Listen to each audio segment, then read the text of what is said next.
The sound of water stopped. Noah stepped out wrapped in a towel, water droplets sliding down his toned abs. I was about to tease him when my phone screen lit up. An unknown number, but when I opened it, it was a familiar face, my nominal husband Ethan, taking a selfie with a seductive woman in a hotel room. Sophia's provocative message arrived almost simultaneously. I sneered, raised my phone and aimed it at Noah. "Don't move. I'll take a handsome picture of you." The game began. The sound of water stopped. Noah came out wrapped in a towel, water droplets sliding down his toned abs. I was about to tease him a bit when my phone screen lit up. An unknown number, but when I opened it, it was a familiar face, my nominal husband Ethan, taking a selfie with a seductive woman in a hotel room. Sophia's provocative message arrived almost simultaneously. "Ava, watch your man closely." I sneered, raised my phone and aimed it at Noah. "Don't move. I'll take a handsome photo of you." Noah was momentarily stunned,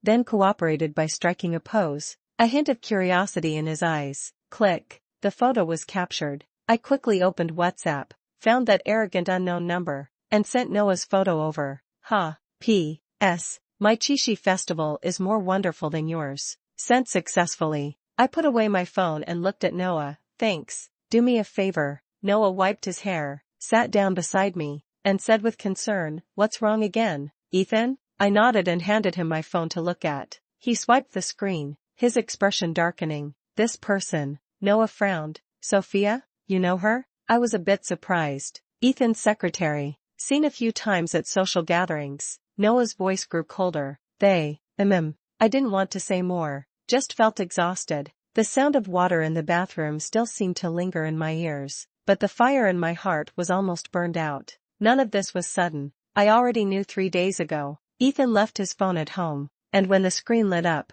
a suggestive WhatsApp message popped up. For some inexplicable reason, I opened it. Inside were indecent chat records, transfer receipts, even hotel booking information and logistics tracking details. He had bought the latest designer bag for that woman. The date was glaring. It was the day of my birthday. It turned out that his so-called temporary overtime was just an excuse to spend a good night with someone else. Our marriage had long since become nothing but an empty shell. Ethan and I were once the golden couple admired by everyone in college. He was handsome and charming, the student council president, and I was the top student with excellent grades. After graduation, we naturally got married and each pursued our own careers. I founded my own design company, Innovate Solutions, while he joined the family business, Apex Global, rising steadily. We once had sweetness and dreams, but I don't know when it started. We became busier and communicated less and less. The home turned into a hotel, and only late at night could we see each other's tired faces. Our feelings slowly faded away in the day after day of busyness and silence, until half a year ago, I saw a clear lipstick mark on the white shirt he had changed out of. At that moment, all the beautiful fantasies about love and marriage collapsed with a crash, like a delicate porcelain, shattered into pieces. That night, Ethan came home holding a tacky bouquet of red roses and a beautifully wrapped cake. He wore a perfectly measured apology on his face. "Ava, I'm sorry, the company has an urgent matter, and I have to go on a business trip to Europe for a week. I can't spend the Chishi festival with you." The acting was so convincing. If I hadn't seen that evidence 3 days ago, I might have been deceived by his affectionate demeanor. I took the flowers and cake, placed them on the cabinet by the entrance, and said flatly, "Got it, work is important." He seemed relieved and stepped forward to hug me. I instinctively turned aside to avoid it, his hand froze in midair, a flicker of embarrassment and displeasure crossing his eyes, but he quickly masked it. "Then I'll go pack up first." He turned and walked toward the guest room. "Since the day I found the lipstick mark, we have been sleeping in separate rooms." He didn't explain, and I didn't ask further. Some things, once laid bare, can never go back to how they were. That night, I was unable to sleep all night. There was no sound in the guest room. I knew he hadn't left at all. Perhaps, he is right now pouring out his heart to that Sophia on the other end of the phone. I can even imagine the gentle smile on his face, an expression he hasn't shown me for a long time. It's not that I haven't thought about divorce. The day after I found the lipstick mark, I had the divorce papers printed. The division of property was clear and straightforward. I only wanted my share, along with the company's shares we built together after marriage. I placed the agreement on the desk in his study. When he came back and saw it, He acted as if he hadn't noticed and didn't mention it at all. On the contrary, he unusually came home early and even suggested keeping me company. My chest felt as if something was blocking it, suffocating and uneasy, but I no longer want to see that hypocritical face of his. During that time, I was almost always living at the company or in a hotel. I asked him out to talk. At the cafe, I pushed the signed divorce agreement in front of him. Ethan, let's get a divorce. He stirred his coffee without looking up. Ava, stop it. We just have some minor issues. It's not to the point of divorce. Minor issues? I laughed angrily. Ethan, do you think cheating is a minor issue? He finally looked up, with no guilt in his eyes, only a trace of impatience. I told you it was an accident. I've already dealt with it. Handled it? How did you handle it? Did you make her disappear? Or are you planning to have both? He frowned. Ava, do you have to speak so harshly? After all these years of our relationship, are we really going to come to this over something so small? This is not a small matter, Ethan. I looked at him, my heart growing colder bit by bit. This is the bottom line. He was silent for a long time, and in the end, he still refused to sign. I don't agree to divorce. His tone was firm. Ava, we both need to calm down. Calm down? How am I supposed to calm down? Am I supposed to just watch him cozying up to another woman and pretend I know nothing? I hired a private detective to investigate Sophia. The result was not surprising. She is Ethan's secretary, a young, beautiful, and ambitious girl. What disgusts me even more is that they were together before we got married. Ethan was probably tired of it, or thought I was more suitable to be his wife, so he married me. Shortly after the wedding, he rekindled his old romance with Sophia. The investigation report also showed that Sophia was not involved with just Ethan. She juggled several wealthy men, treating them as ATMs and stepping stones. A typical gold digger. Ethan was probably just one of her many targets, perhaps the most promising one. The moment I received the report, all I felt was irony. The love I once believed in was nothing more than a carefully calculated deception by others. And Ethan, the man I once loved deeply, not only betrayed me but was also toyed with by another woman.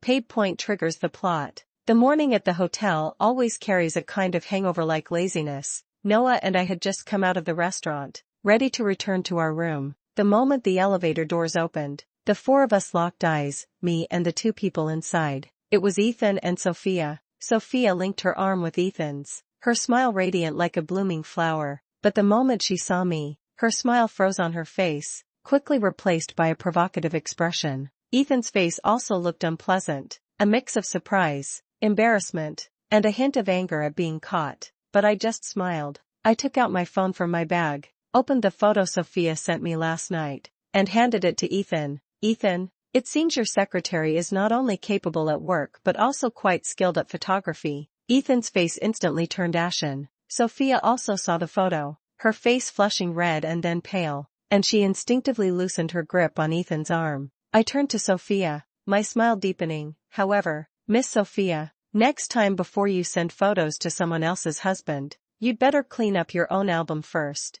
After all, if other friends see it, the consequences won't be good, right? Sophia's pupils suddenly contracted, a flicker of panic flashing in her eyes. Ethan obviously caught the hint in my words. He suddenly looked at Sophia, his gaze sharp as a knife. Ava, what do you mean? Ethan was furious and humiliated, his voice suddenly rising as he pointed at me and Noah. How dare you accuse me? What is going on between you and him? The atmosphere in the elevator instantly dropped to freezing point. Curious glances were cast from those around. Truly, life is full of unexpected encounters. Noah stepped forward, shielding me behind him, his tone calm yet carrying an undeniable authority. Mr. Ethan, please watch your words. Ethan looked at Noah, then at me, the fury in his eyes almost ready to burst out. Fine, just fine. Ava, just you wait. He spat out the harsh words, grabbed the pale-faced Sophia, and quickly walked out of the elevator. The elevator door slowly closed, cutting off the commotion outside. I leaned against the cold elevator wall and let out a long sigh. The earlier act of keeping calm had nearly drained all my strength. Noah turned around and gently held my hand. His palm was warm and dry, carrying a reassuring strength. It's okay now, he said. I looked up at him and forced a faint smile. Yeah, it's okay. Back in the car, the atmosphere was somewhat silent. Noah started the car and slowly drove away from the hotel. After a while, He spoke softly. Ava, I know this might not be the right time to say this, but I still want to tell you. He paused, seeming to choose his words carefully. I have liked you for a long time. My heart skipped a beat as I looked at him. His profile was sharp, his eyes focused straight ahead, but his tone carried a subtle trace of nervousness. I know things are hard for you right now, and I won't pressure you, he continued, but I want you to know that no matter what happens, I will be by your side. The sudden confession was like a stone thrown into a calm lake, stirring up ripples layer by layer. It's not that I didn't notice Noah's feelings for me. He is my junior at school and also my partner on the path of entrepreneurship.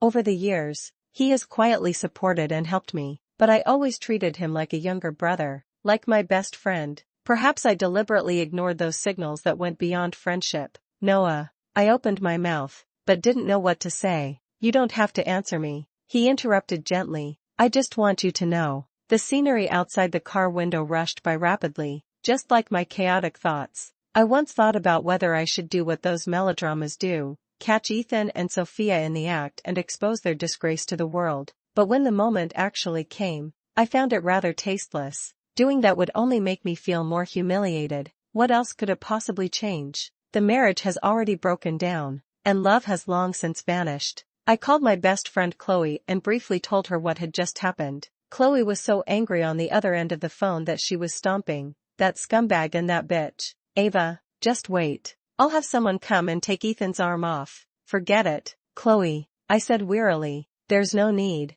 How is it unnecessary? Are we really going to let them off that easily? Not divorcing is the greatest punishment for them, I sneered. At least, that Sophia will forever remain the mistress who can never see the light of day. After hanging up, my heart still felt heavy and suffocated. Want a drink? Noah asked. He took me to a quiet little tavern. After a few drinks, the tipsy feeling gradually took over. The grievances, anger, and unwillingness bottled up in my heart seemed to find an outlet. I looked at Noah sitting quietly across from me. His features softened under the light, as if guided by some unseen force. I leaned in and kissed his lips. Noah's body stiffened. Then he took the lead, deepening the kiss. It wasn't until I was nearly out of breath that he let me go, his forehead resting against mine, his breath hot. Ava. His voice was a little hoarse. I looked into his eyes, so close they were within reach, and saw my reflection mirrored within them. Noah, I said, tonight,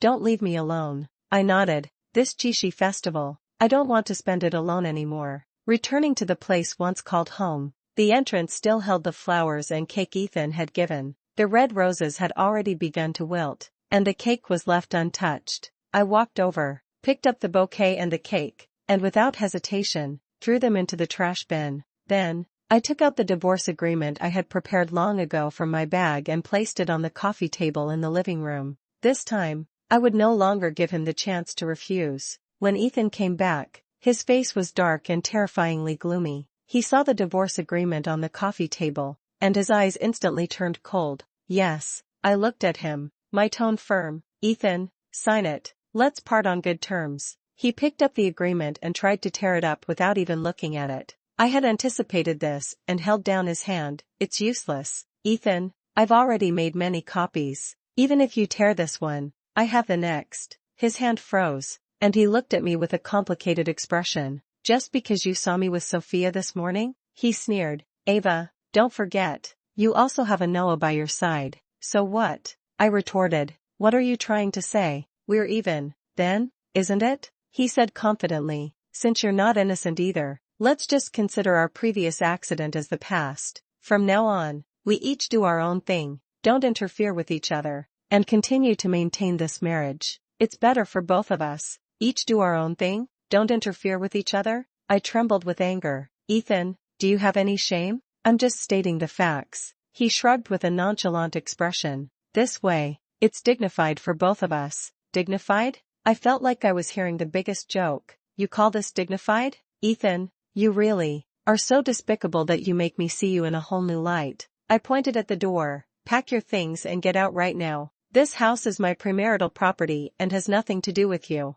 Ava, do you really have to be like this? You want me to get out? His expression changed. Ava, don't go too far. Go too far? I sneered coldly. Compared to what you've done, what I did is nothing. Do you think I don't know you used company money to buy a house and car for Sophia? Do you think I don't know how much public funds you've embezzled for her? Ethan, don't force me to take things to the extreme. His eyes flickered, clearly hit where it hurt. Get lost. I didn't want to say another word to him. Ethan looked at the determination in my eyes but ultimately said nothing more. He glared at me angrily, then turned and went into the guest room. Soon, he dragged his suitcase out, and when he reached the door, he stopped and glanced back at me. I could hardly believe my ears. There was not a trace of reluctance in those eyes, only resentment and malice. Ava, you will regret this. After saying that, he slammed the door and left. Staring at the tightly closed door, I collapsed weakly onto the sofa. At least, in this house, the entanglement between him and me has temporarily come to an end.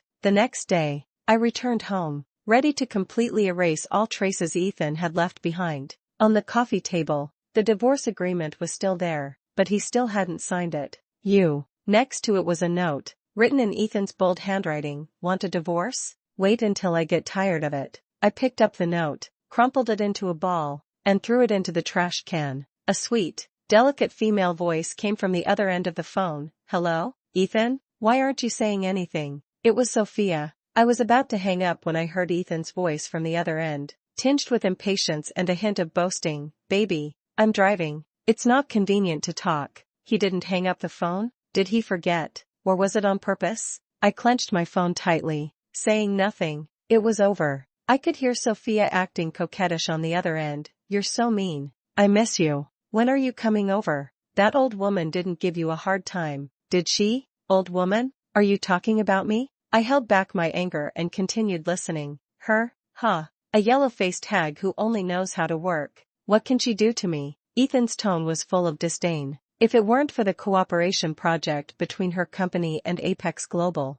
I would have kicked her out long ago. Really? Sophia's voice was filled with delight. I knew you cared about me the most. Ethan, barefaced provocation. Of course. Ethan's voice was filled with pride. Once this project is over, I'll divorce her and marry you. Don't worry, she won't dare to resist. Whether Innovate Solutions can survive still depends on me. Just then, my phone rang. It was an unknown number. I hesitated for a moment, but still answered.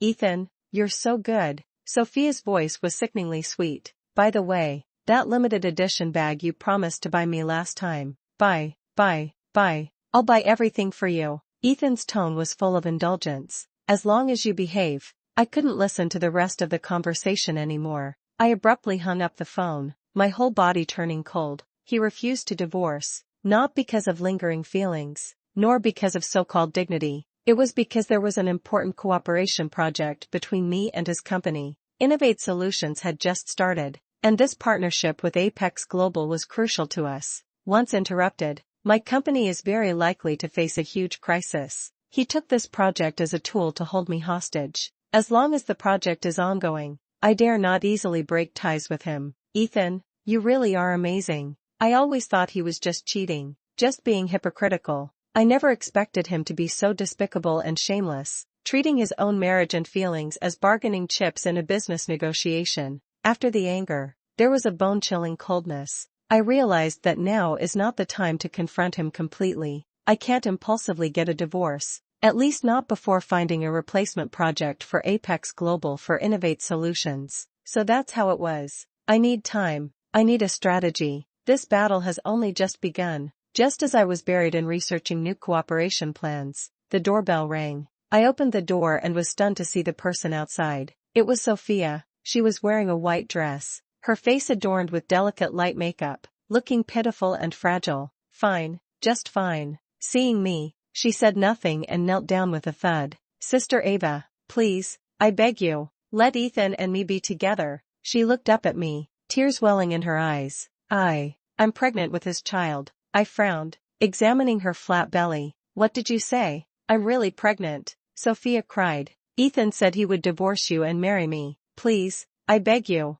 let us go. Her tears fell like beads broken from a string, looking utterly heartbroken. But not a single ripple stirred in my heart. After going through so much, I no longer easily believe anyone's tears, especially this woman's. Oh? I raised an eyebrow. When did he say that? He always said that, Sophia said urgently. He said he married you just to spite me. The person he has always loved in his heart is me. Later, he still couldn't help but come back to find me. Sister Ava, we truly love each other. He married me just to spite her? Those words were like a knife, stabbing sharply into my heart. So my marriage was a joke from the very beginning. I looked at the woman in front of me, crying and sobbing, and suddenly found it very ridiculous. Truly in love? I sneered. Does true love require sneaking around and destroying someone else's family? Pregnant? Sophia was stumped by my question, then started crying again. I know I'm wrong, but I really can't live without Ethan. The child can't be without a father either. You want me to let you two be together? Fine, I said, but first, apologize for provoking me yesterday by posting those photos. Sophia was stunned, the tear stains on her face still wet, but a trace of reluctance flashed in her eyes. She stammered, I was just impulsive at the time. Apologize. My tone was unequivocal. She bit her lip and fell silent. See, this is what they call sincerity, not even willing to say sorry, and still expect me to believe her lies? If you're not willing to apologize, then please leave. I stepped aside to open the door. Take care, no seeing you off. Sophia didn't expect me to be so firm and stood there stunned. Sister Ava. She wanted to say something more. Get lost. I spat out the word coldly. Sophia's face instantly turned pale. She got up from the ground, cast a resentful glance at me, and then ran away. Watching her leave in a sorry state, I closed the door and leaned against it. The anger and disgust in my heart were about to overflow. Ethan, Sophia, that pair of scoundrels are truly a perfect match. In the days that followed, I devoted all my energy to work. I need to find a project to replace Apex Global as soon as possible and break free from Ethan's control. Noah gave me great support.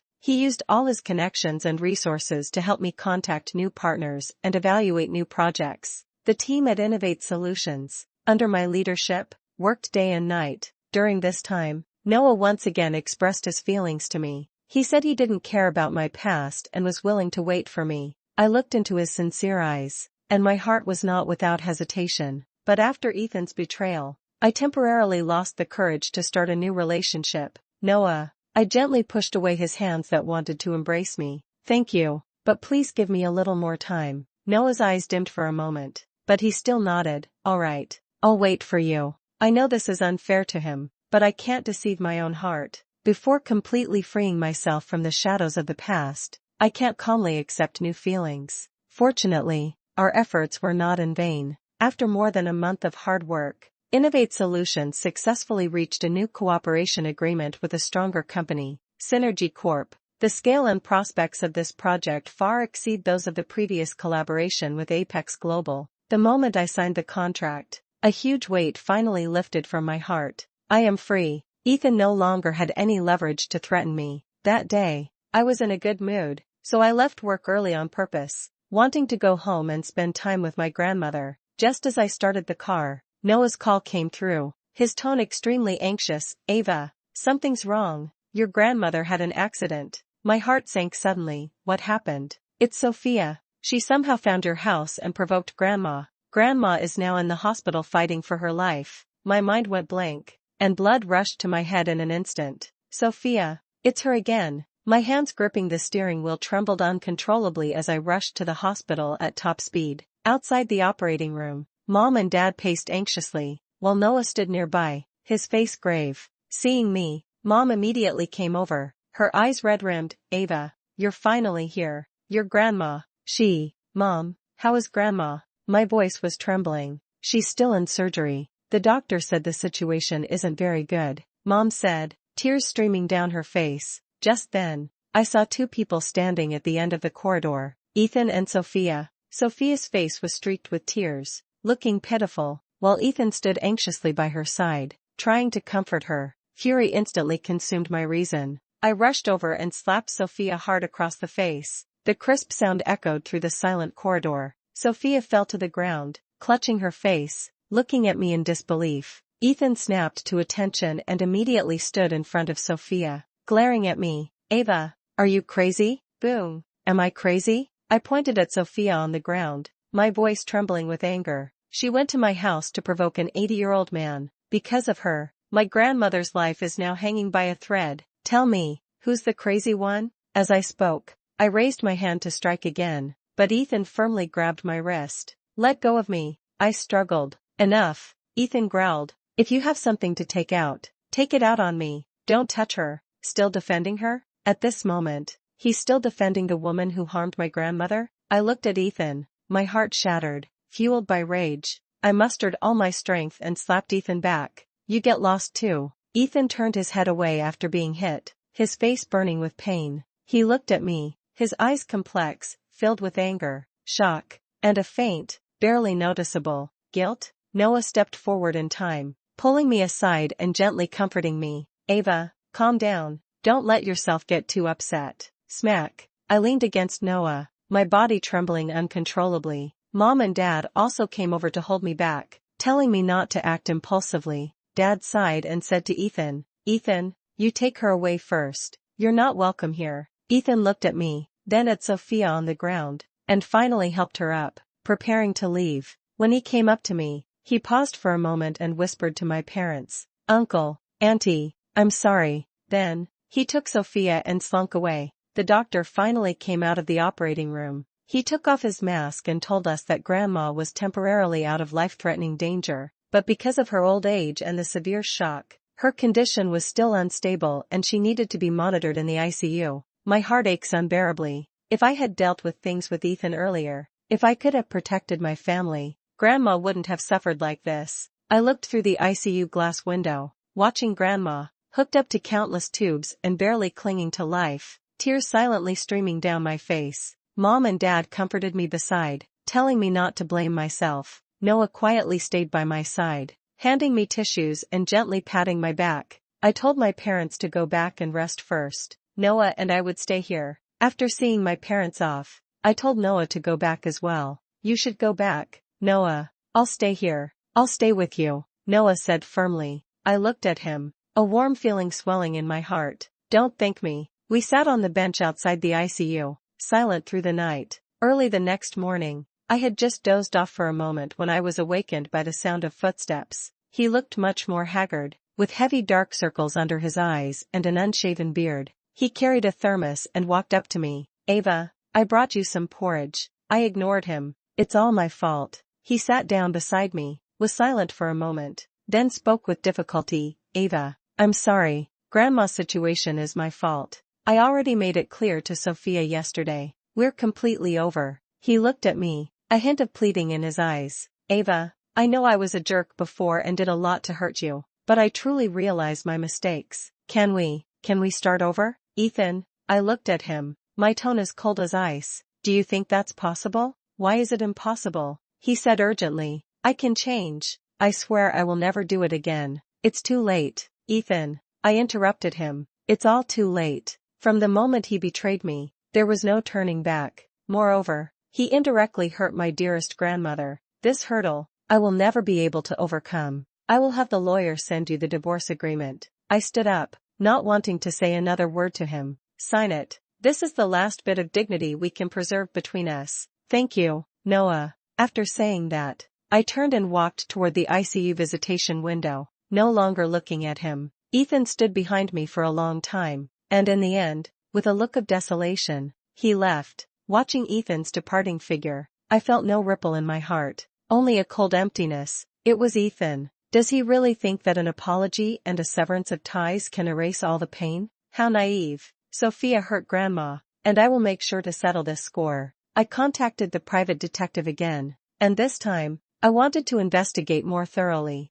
I want Sophia to pay a heavy price for what she has done. The investigation results came out quickly, even more astonishing than I had imagined. Start over? It was as if I had heard the biggest joke in the world. Sophia not only juggled multiple men but also swindled money from them. She also took advantage of her position to embezzle company funds from Apex Global for high-risk investments. The amount was enormous. Once exposed, it would be enough to keep her behind bars for life. The detective gathered a large amount of evidence, including transfer records, chat logs, investment agreements, and even videos of her mingling with other men. I looked at the disgusting evidence and felt nothing but nausea. It turned out that the true love Ethan had painstakingly tried to protect was nothing but this kind of scum. Just as I was about to hand over this evidence to the board of Apex Global, Ethan came knocking again. This time, He looked even more haggard than before, as if he hadn't slept for days. He stood at my doorstep, his eyes bloodshot, his voice hoarse. "Ava, please,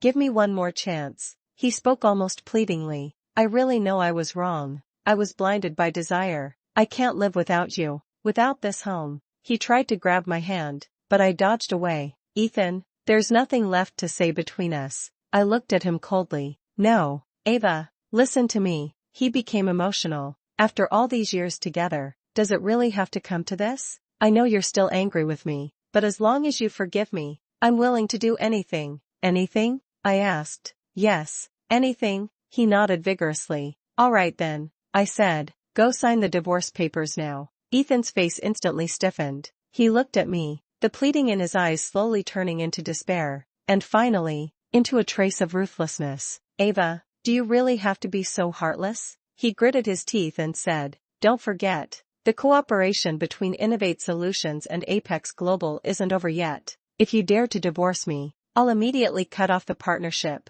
By then, your company will be waiting to collapse." A threat? At this moment, he's still using this to threaten me? I looked at his face twisted by jealousy and resentment, and suddenly found it very laughable. This man, from beginning to end, only ever loved himself. How ironic. His attempts to make amends, his pleas, are nothing but fear of losing control over me, fear of losing the superiority he arrogantly believes he has. "Ethan," I said calmly, looking at him and speaking each word clearly, "you might not know yet, but Innovate Solutions has signed a new cooperation agreement with Synergy Corp. Our partnership with Apex Global can be terminated at any time." Ethan's pupils suddenly contracted, staring at me in disbelief. "What did you say?" I said. I repeated clearly, "Your threats are useless to me." I looked at his face, shocked, angry, and finally fading into defeat, feeling no satisfaction, only a calmness as if the dust had settled. "You're such a piece of trash, Ethan,"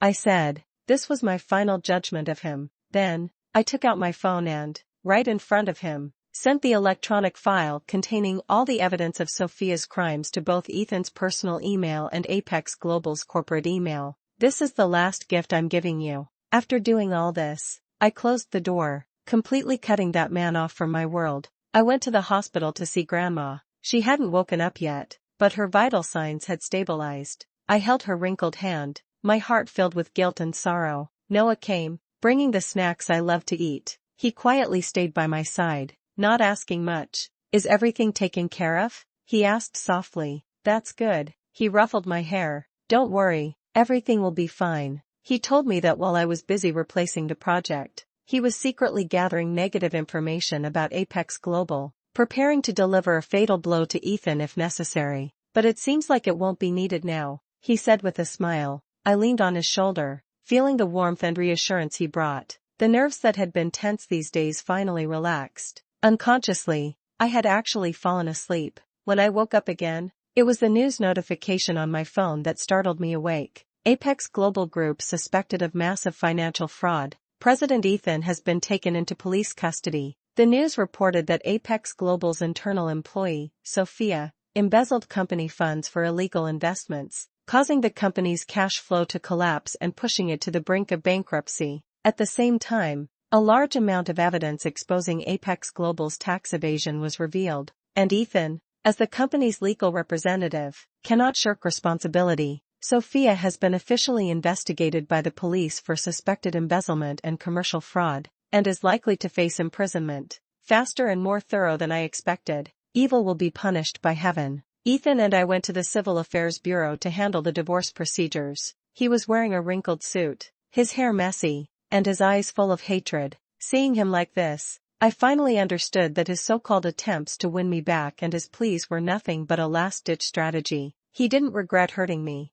He only regretted losing control over me and failing to use me to save his company. Signed, stamped, and received the divorce certificate. The moment I walked out of the Civil Affairs Bureau, the sunlight was just right. I nodded. I took a deep breath and felt a long-lost sense of freedom. Just then, several police officers stepped forward and stopped Ethan. "Mr. Ethan, we are from the tax audit department. We now suspect you of tax evasion. Please come with us." Ethan's face turned pale, and he glanced at me one last time. His eyes filled with a complex and unfathomable expression. Then, he was taken away by the police. Watching the police car drive away, I clenched the divorce certificate tightly in my hand. Everything finally came to an end. Day by day, time passed, but Grandma still did not wake up. The doctor said she might never wake up again. I stayed by Grandma's bedside, my heart filled with sorrow, but gradually I came to accept this reality. Noah has always been by my side, silently supporting me and taking care of me. He never brought up feelings again, only expressing his care and protection through his actions. It was all over. In my free time, I would think about the past between Noah and me. I remember that naive junior from college, always following behind me, quietly saving seats for me and helping me organize my notes. Thinking back to the early days of our startup, he joined my team without hesitation and stood by me through one challenge after another. It was just that I was blinded by Ethan, overlooking the most sincere feelings right beside me. One day, while tidying up at home, I accidentally came across a group photo from my university days. Behind the photo, in the frame's compartment, a yellowed note slipped out. Above was Noah's delicate handwriting, "Ava, I like you." The date was the day of the graduation ceremony. So, that early on, he had already. My heart felt as if it had been gently struck by something, both bittersweet and warm. I took out my phone, found Noah's WhatsApp,